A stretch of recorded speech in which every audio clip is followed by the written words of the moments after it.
Pepe Bellés d'apellido, però sí nascut, vaig néixer al Mas de Gil i molts me coneixen per Pepe Gil.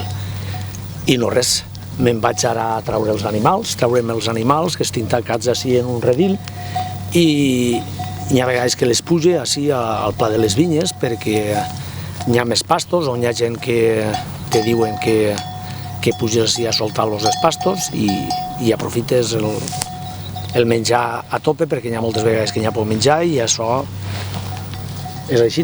Hem de buscar el menjar on estigui abans.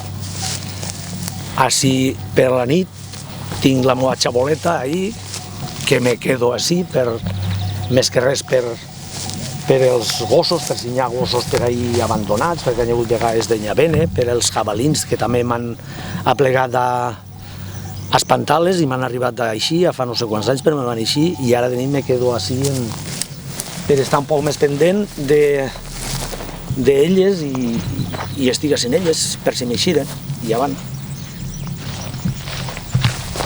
Així és una tenda de campanya, hi ha un sac de dormir i simplement això. Ara marxarem a traules, tinc el gos allà a l'altra part i les soltarem i m'anirem a la pastura. Jo, quan anava a escola, me recordo que quan tenia 6 anys me preguntaven allò que te pregunten què voldries ser major, i jo ja dic que pastor. I quan me'n vaig eixir d'escola vaig començar en això i fins al dia d'avui ho vaig fer fins els 13 mesos que vaig estar a la mili, vaig estar guardant ovelles. A Catalunya diuen el cant d'atura, però així és el gos de bestiar de tota la vida. Hi ha molts que estan molt pagats en els border collie, però jo de moment els que millor me funcionen són els gossos estos de tota la vida de per ací.